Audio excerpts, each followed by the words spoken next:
Ladies and gentlemen, Good evening. Are you ready? Okay, here we go.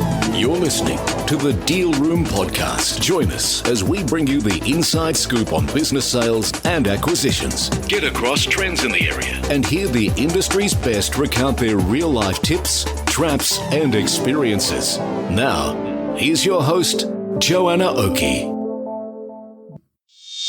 Hi, it's Joanna Oakey here, and you're listening to the Deal Room Podcast, a podcast proudly brought to you by our commercial legal practice, Aspect Legal. Now, today we have part one of a two-part series all about acquisitions for growth. Now, in this episode, we look at why you would bother acquiring for growth if 3 out of 4 acquisitions fail. And in the next episode, we're going to be talking about a more positive light on acquisitions, how you make sure that your acquisition is the 1 out of 4 that is a success.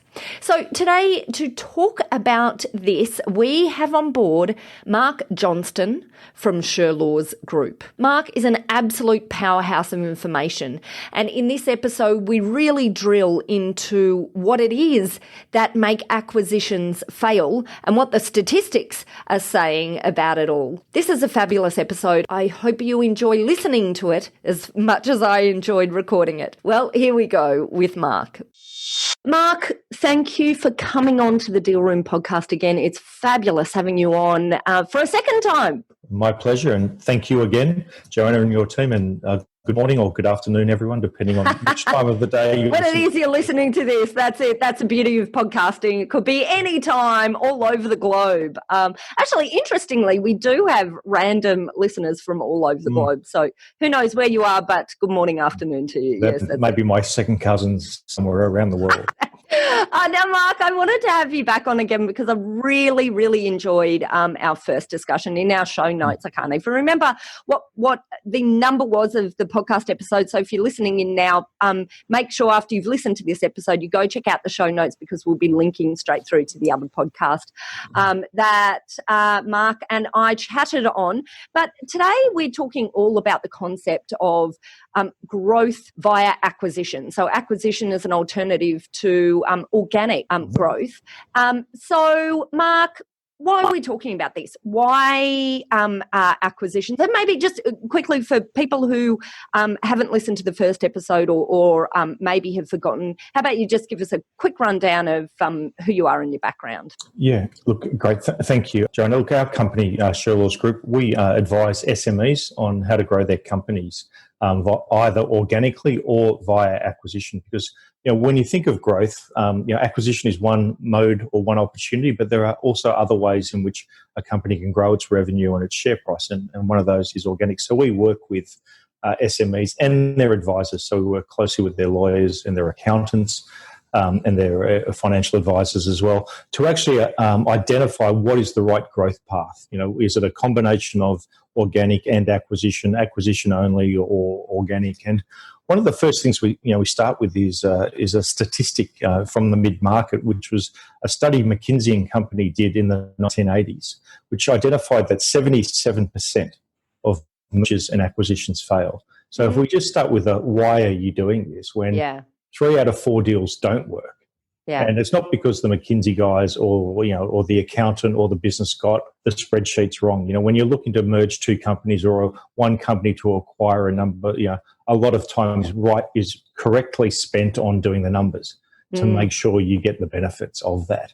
But what the study found was the 2 main impediments to a successful acquisition were actually merging the cultures. If one company acquires another, actually the cultural changes and paying attention to that, because obviously the different cultures or the DNAs of businesses don't typically show up in the spreadsheet. So paying attention to that. So culture is really important, and also the time.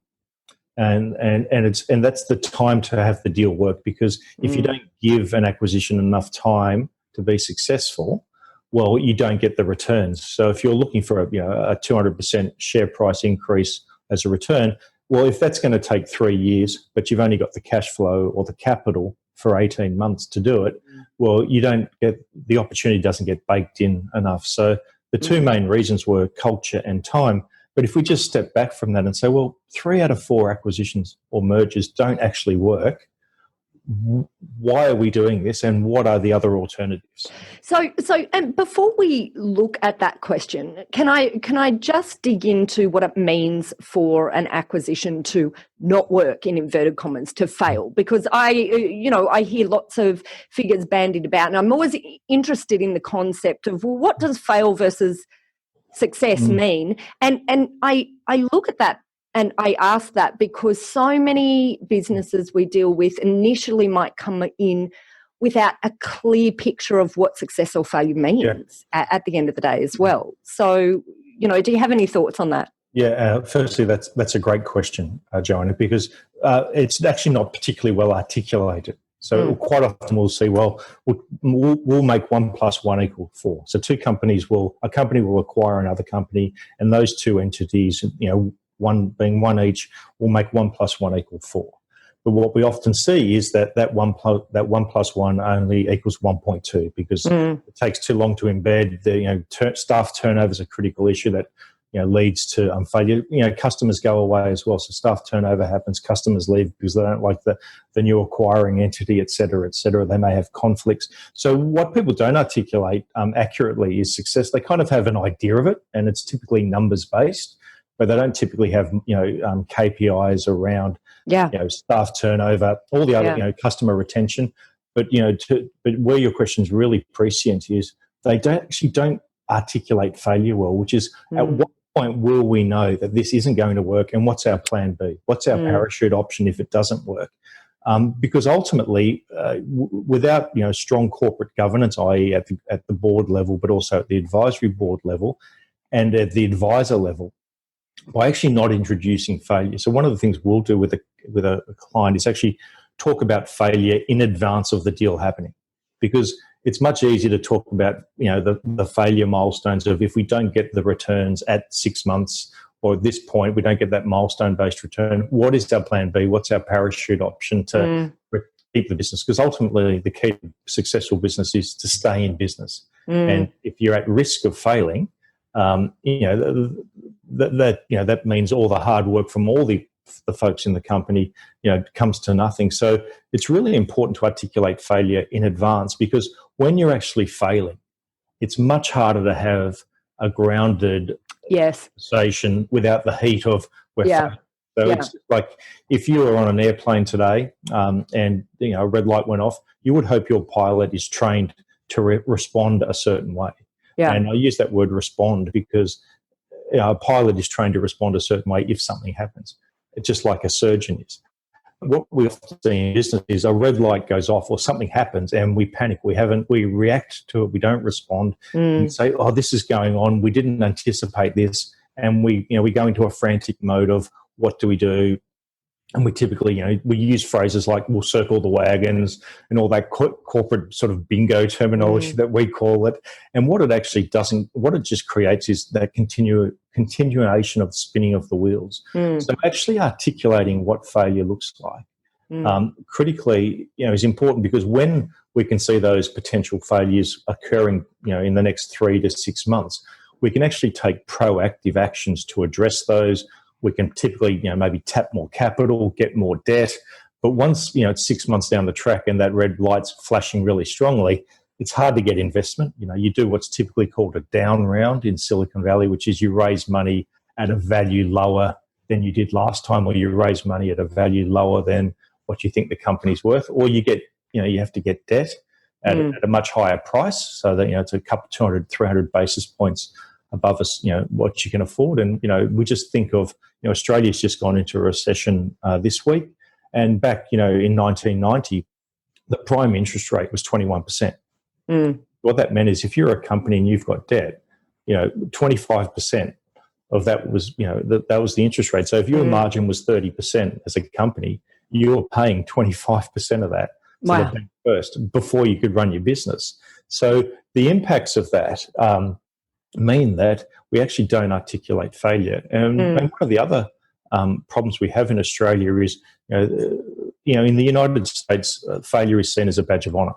It's, you learnt your lessons on someone else's dime, you showed resilience, you stayed in the game. So if you talk about a failure you had in a company or in your career, that's embraced. Whereas in Australia, we have a cultural mindset of not articulating failure, not embracing it. So as a result, we're less likely to discuss it because it's viewed a certain way. And we also have the legal ramifications of, we don't have Chapter 11 in Australia. There are fiduciary duties on the board and all those sorts of things. So, in Australia, if you fail, you go bankrupt, and that's a significant, impact on your future career, your ability to start companies. Whereas in the United States, you've got Chapter 11 protection, and if you do proceed to bankruptcy or administration, your ability to come back from that is not 7 years; it's 3 years, and it's not viewed as it's not ideal, but as I said, it's viewed as a positive in that you've tried something and you've embraced it. So we don't have that cultural or legal sort of engagement around the concept of failure in Australia, which means we don't talk about it, which means we're much less likely to be able to predict it, discuss it, and therefore rectify the situation. So, your question around identifying failure milestones or failure points, is one of the most important things. A business that's looking to sell or a business that's looking to acquire another one.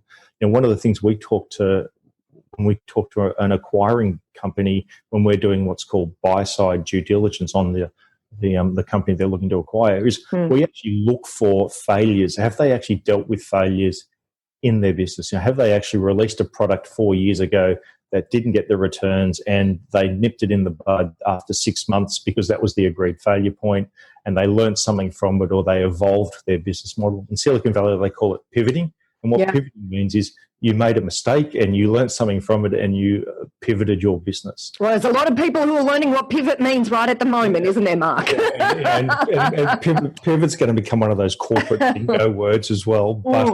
But ultimately, those sorts of businesses, because in the United States and in Silicon Valley, because they're venture capital backed, there's much greater risk on the board because the VCs are used to dealing with the requirements to pivot, things don't work, et cetera, and it's a big enough market over there that you can, evolve yourself. So that embracing of failure and acknowledgement. So what we look for when we're doing due diligence is actually, when did they fail and how did they deal with it?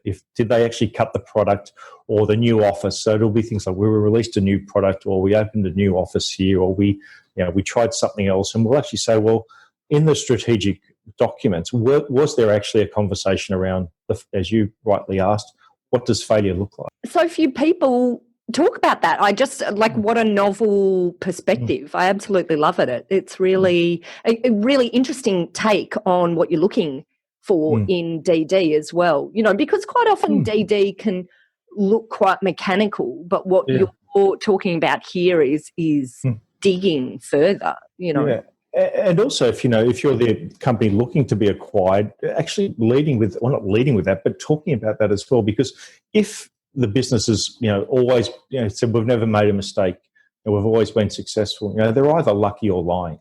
Yeah. And neither are investable. So if we're looking to acquire a business and they've said, we've never made a mistake, well, we don't know if they're resilient. We don't know what's going to happen if they do make a mistake, because the guarantee is we all make mistakes in life. That's and right. if they're misleading us, well, that's obviously another, but what that leads to is also ego, because if people are saying, well, we've never made a mistake, maybe that indicates egos in the business or within the leadership team. And again, that means the business is less valuable, less likely to be resilient, because what we, in an ideal world, we want a successful company that, has every 5 initiatives, they have 4 successes and 1 fails. And they deal with the failure, they learn from it, they evolve the business, because, innovation is in Silicon Valley where I spent quite a bit of time working with VCs. Innovation often, is re-termed failing fast and learning from it. So, what they'll have is a series of breakdowns leads to a breakthrough. So if you fail in certain things, it's okay, how do we pivot out of that? So in an SME, which is in a more static industry and more competitive forces, what we need to look for is, as I said, those, I'd much rather invest in a business that has 4 out of 5 successes, deals with failure, than someone who said they never had a failure. Maybe part of what is happening in that discussion as well. So if you're talking about 4 out of 5 successes or whatever, and the one failure versus the none, perhaps what you're looking at are business as well that have got more market intelligence as well, because they've been out there looking, testing, understanding. They better run. Yeah, they've got more information that is useful to an acquirer. And so coming full circle, so we've talked about this failure to identify what failure is, and fail to fail. Yeah, that's right. And part of that, I think, is always a failure to properly identify what success looks like, and success metrics, and maybe sometimes a failure to understand, to have properly understood what they're actually seeking to do out of the acquisition. Yes. But we've talked about the numbers that fail. So why is it, when there's such a large potential of failing, according to these studies, why is it that acquisition should still be something that businesses think about? Yeah, well, if you think about it, what we're trying to do via acquisition is grow. Yeah. So, as I said, in an ideal world for us, it's a combination of organic growth, which is how can we continue to create growth from our existing cash flow, and then also to acquire businesses that we can then have an advantage of. So why it typically works is, firstly, if the industry you're in has activity in it. So if we go back to sort of what I call the 3 lessons of acquiring, which are the 3 lessons of Silicon Valley, which is the first thing they look for is what's happening in the industry, because 98.4% of returns come from the asset class, not the company. And that's the first thing you learn in finance or corporate finance at university, because as an example, in Australia recently we had the mining boom for 10 years. So the worst miners still tripled their share price because iron ore went through the roof. Such a good example. Whereas if you've run a newspaper for the last 20 years, and you haven't moved to digital content, you're still trying to print, deliver print newspapers during the week.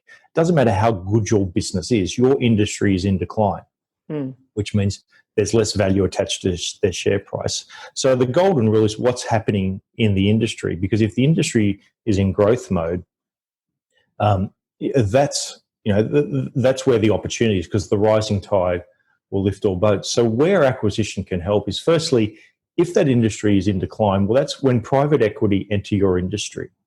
That is a sign to start looking at aggregation or growth via acquisition, because private equity's business model is to create a return within a 3-year time frame.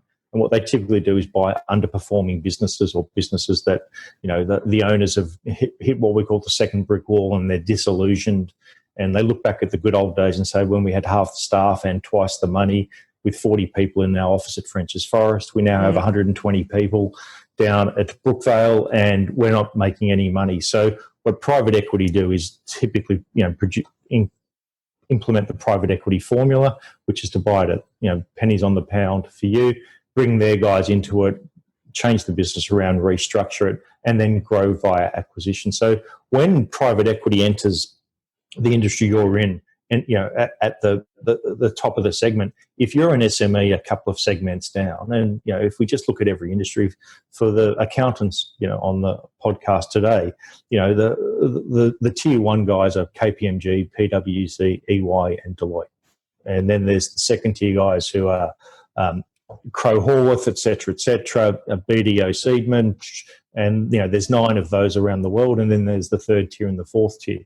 So as soon as acquisition comes up in those first 2 tiers, that means there's going to be a ripple effect down to the third, fourth, and fifth tier. So that's where we talk, your point or comment before, Joanna, around knowing what's happening in the industry. In Silicon Valley, they call it seeing around corners, which is actually spending time researching your industry, knowing what business you're really in, what they're buying. So where acquisition can help is when there's acquisition in the layers above you in your industry, because ultimately someone is going to then look for growth via acquisition. And if you're in a growth industry, the other time to really consider growth via acquisition is when your industry is growing quickly. So one of the things we talk about organic growth versus growth via acquisition is the first baseline is what's the growth of your industry?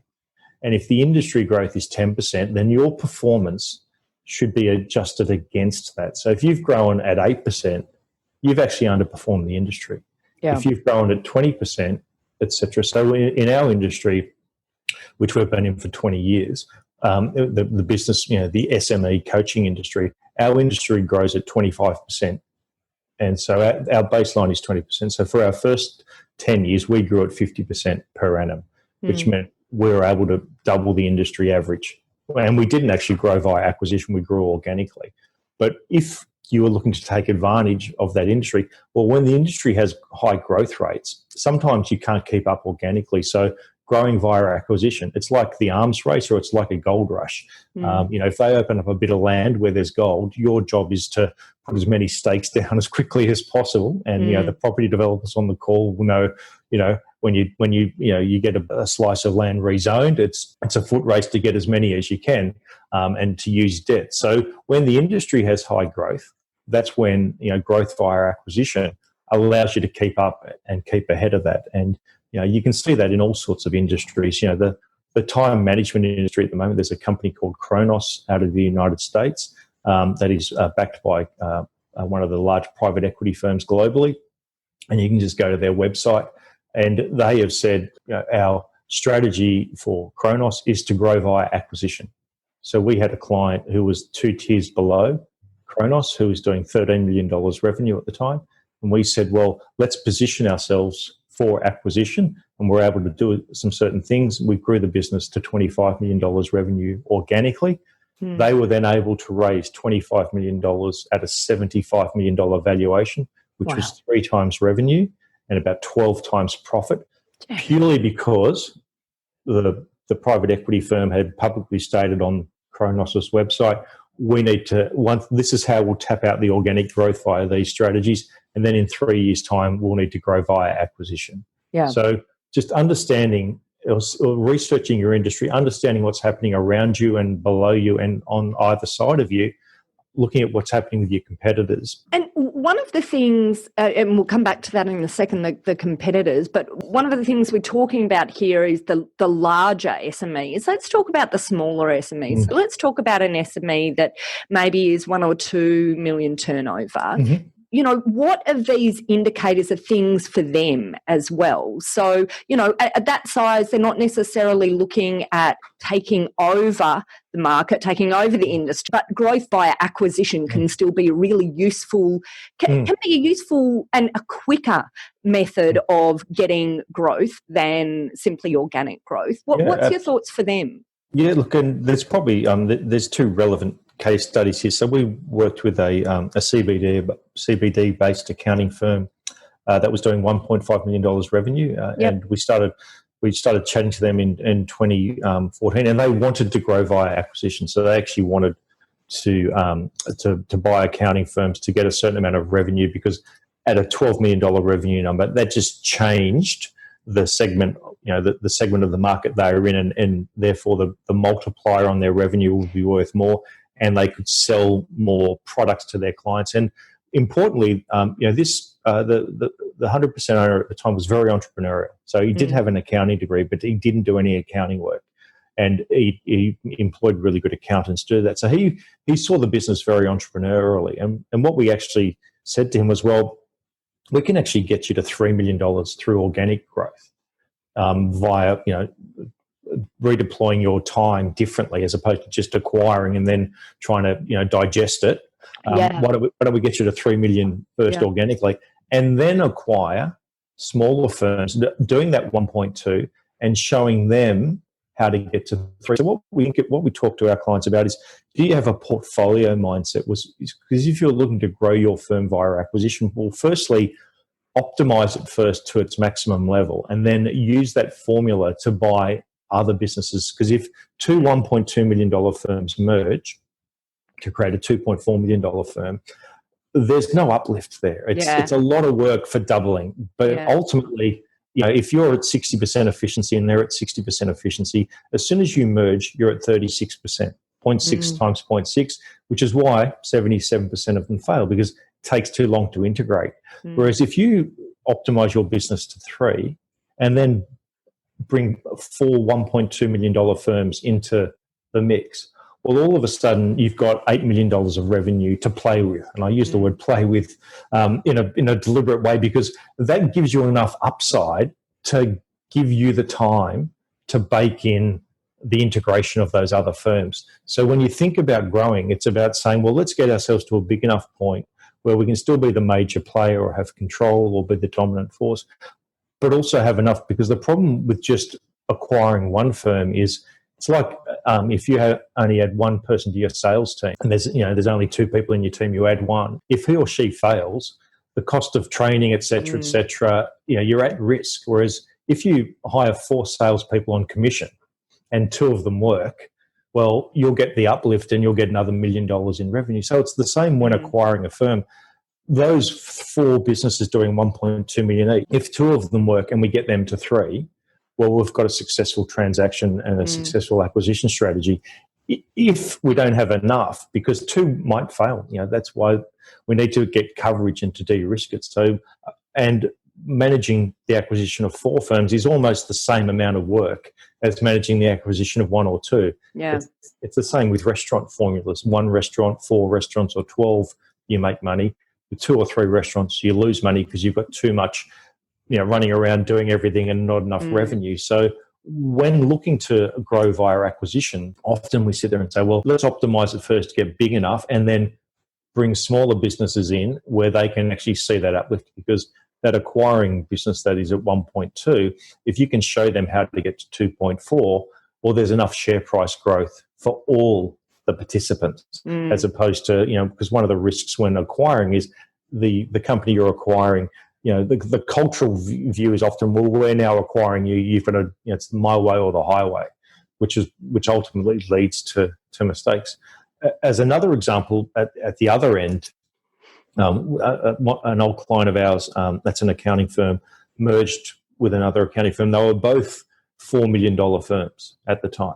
And the 2 owners, one of the owners had retired, and the same thing had happened with the other firm. There was 2 owners and one had retired.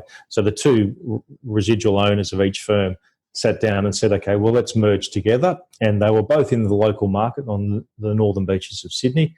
And they actually designed a 3-year integration strategy. And they said to all their employees and all their clients, this is going to take 3 years to integrate. And what that did was it took the pressure off everything. That's fascinating. Not many people are willing to take that amount of time, right?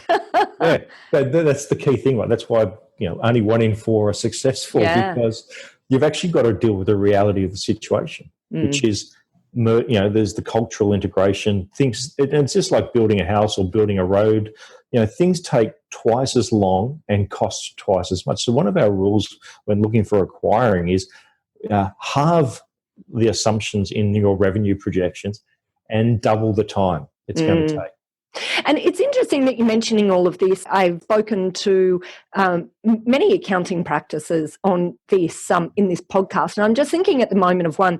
Ed Chan from Chan and Naylor talked about the acquisitions that they make and how they've now got a strategy where they'll acquire, but then they'll sit the business exactly as it was for 12 months, and only after 12 months will they start to properly integrate. And I thought, what a great approach is that, because when I reflect on many of the transactions that I can see have had issues after completion in the integration phase, generally it does always come back to moving too fast or not having some of these parameters, understanding what success is and all those things. But it's interesting that you talk about speed. That certainly reflects in what I've seen.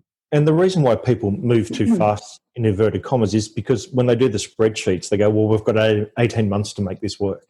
And we need to get our return and cost of capital, because ultimately, if you've got $1 million, you could get 11% in the property market, 14% in the equity markets, et cetera, et cetera. So it is kind of reverse engineered against deployment of capital and those sorts of things. But, the case study you mentioned of Chan and Naylor, that's fantastic to hear that. Because keeping people in situ, again, just like the Northern Beaches merger that I was talking about, that 3-year time frame, it gave everyone the time, and they actually got there ahead of that, and they spent the majority of their energy on integrating their culture.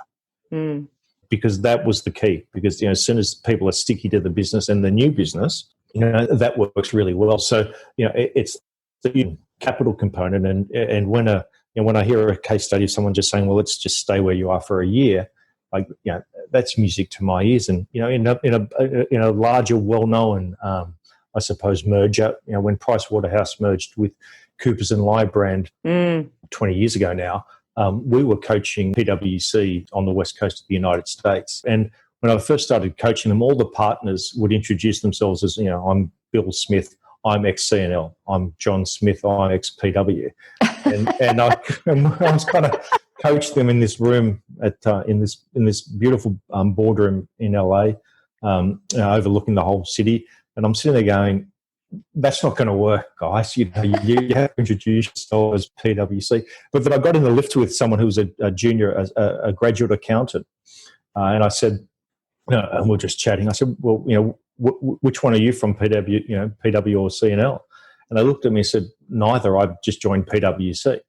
And so I kind of thought, okay, there is hope because the juniors haven't been inculcated with all the old tribes, the old two-state solution. So, so there was hope. And, now, 20 years later, no one mentions where they were from originally. But ultimately you have to get that, we were from this side of the camp eventually out. Yeah. And new people joining. And one of the key KPIs should be staff turnover.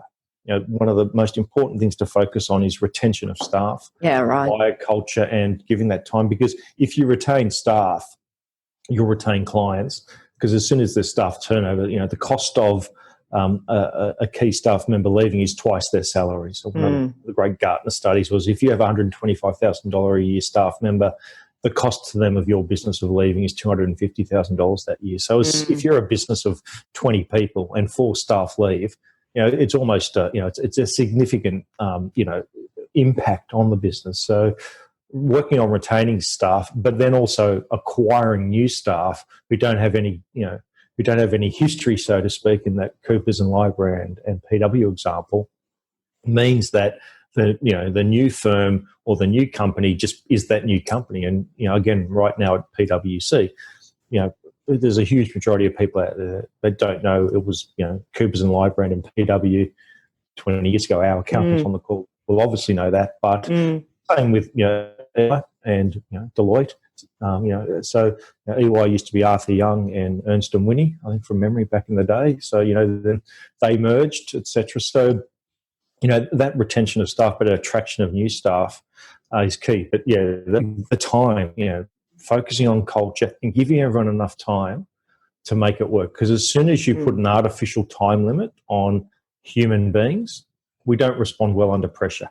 You've got to get your key in the... As you say, this accounting practice had a time limit, but it was far enough into the future that it didn't create the anxiety that... And it actually works in their advantage because everyone, we'll be able to coast this in. And we'll do it. And so by taking the pressure off, they naturally integrated much more quickly and they were actually able to bring forward. But if they'd said we need to do this in 2 years, it wouldn't have worked. Okay, fabulous, Mark. Well, look, I just want to thank you so much for coming here to talk about why 3/4 of acquisitions fail. And I'm looking forward to you coming back for part 2 on how we make it a success and what to look for when acquiring. So, but Mark, if any of our listeners want to make contact with you, how do they go about doing that? Info, I-N-F-O, at shirlawsgroup.com, shirlawsgroup.com.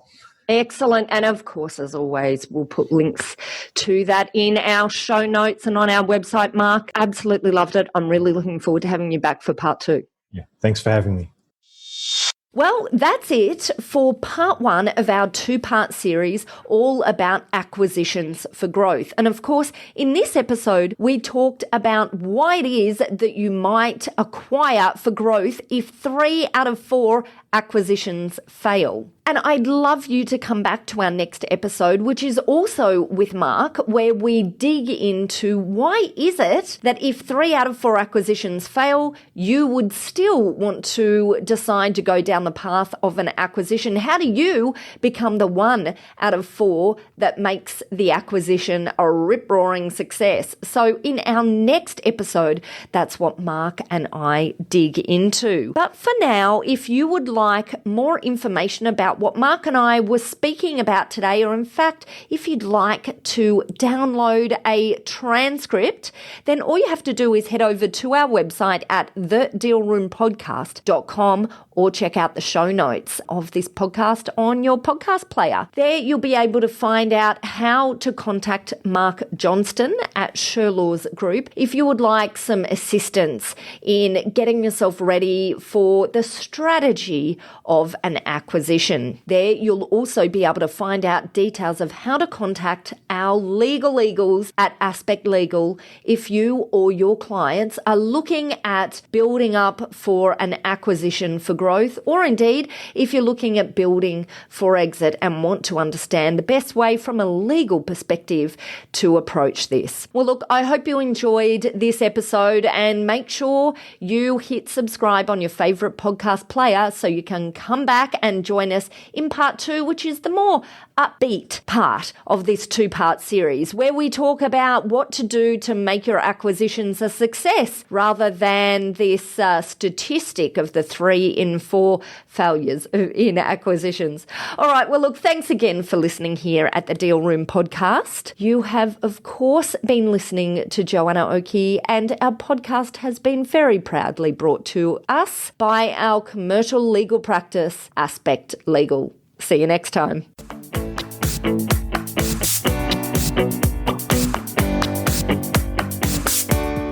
Aspect Legal has a number of great services that help businesses prepare for a sale or acquisition, to help them prepare in advance and to get transaction ready. We've also got a range of services to help guide businesses through the sale and acquisitions process. We work with clients both big and small and have different types of services depending on size and complexity. We provide a free consultation to discuss your proposed sale or acquisition. So see our show notes on how to book a time to speak with us, or head over to our website at aspectlegal.com.au. Ladies and gentlemen. That will conclude this evening's entertainment.